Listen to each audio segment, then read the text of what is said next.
Assalamualaikum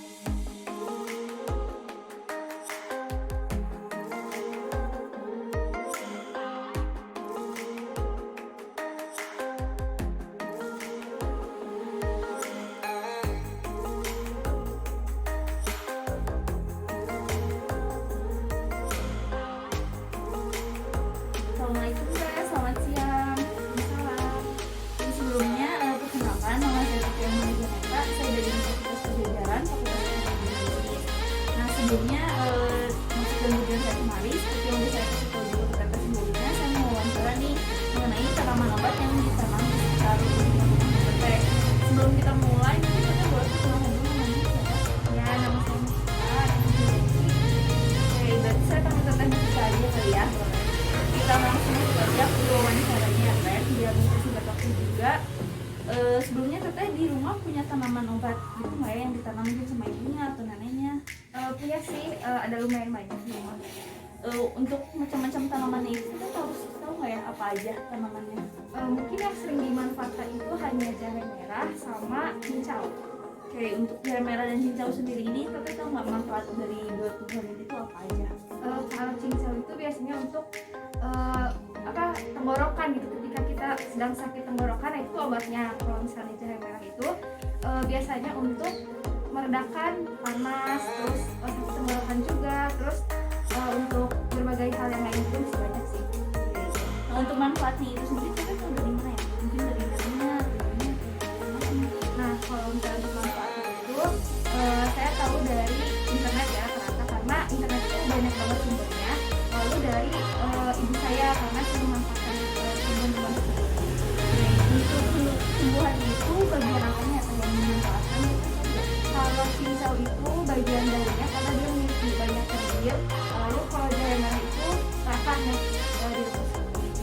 Untuk cara kemudian manfaatnya itu gimana ya? Kalau misalnya untuk cincau gimana dan jahe gimana? Kalau untuk cincau sendiri itu kan awal mula tuh kita ambil dulu saripati si daunnya gitu ya. Terus udah kayak gitu kita masak gitu. Udah kita masak baru kita langsung makan aja. Terus ditambah santan sama gula merah. Kalau jahe merah itu kita cuci bersih dulu si akarnya, jahenya itu, lalu dipotong-potong dan direbus pakai air kencur sama air gula merah kayak gitu. Oke deh, berarti cukup tahu juga ya Teteh tentang manfaat dan bagian-bagian tumbuhan ini. Oke, mungkin segitu aja Teh pertanyaan dari saya. Terima kasih banyak juga Teteh udah ngeluangin waktunya untuk wawancara sama saya hari ini. Selamat siang Teh. Ya. Halo Ibu, boleh kenalin Bu nama sama usianya? Saya Citra Andana Wahyani, usianya 61 tahun. Ibu, apakah Ibu tahu nama dari tanaman obat yang ada di halaman Ibu? Dan namanya itu apa aja Bu? Seperti ini lidah buaya. Manfaatnya untuk menyembuhkan rambut. Misalnya ini kesakitan kuku atau karat kuku. Manfaatnya untuk obat stroke. Jadi caranya ya, caranya ini direbus 7 daun, kita minum airnya sehari 2 kali. Berarti direbus aja ya Bu ya? Nah selanjutnya Ibu kan tadi udah tahu ya Bu manfaatnya buat apa aja. Terus itu bagian apanya yang Ibu manfaatin? Kalau ini daunnya, ya ini kan dalamnya nih dagingnya, pokoknya bukan rambut. Nah selanjutnya Ibu sendiri ngegunain tanaman obat itu nggak Bu buat ngobatin penyakit? Ya kalau ini saya pakai untuk rambut. Ini juga karena suami saya stroke, jadi saya rebus juga untuk digunakan. Berarti dikonsumsi juga ya Bu ya? Iya. Itu seberapa sering Bu? Kalau ini kan sehari 2 kali, pagi sore gitu. Kalau ini kalau pas mau keramas aja. Nah dan terakhir nih Bu, seberapa sering Ibu mengkonsumsi jamu? Nggak tentu ya, kadang-kadang bantu saya bikin kompon gitu. Jadi kalau sempat aja dia bikin ya saya konsumsi gitu. Itu jamunya jamu apa Bu? Kompon tuh kunyit sama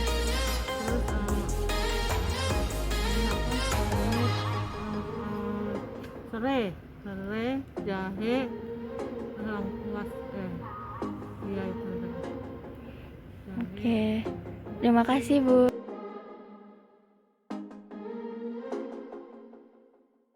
Kemudian asuhan mandiri itu sebetulnya toga itu digunakan untuk mengobati penyakit-penyakit yang ringan seperti batuk, kemudian pilek, kemudian diarea dan kecacingan. Tetapi saat ini Taman Obat Keluarga itu mengalami perluasan makna sehingga beberapa jenis tumbuhan itu bisa digunakan untuk penyakit-penyakit degeneratif.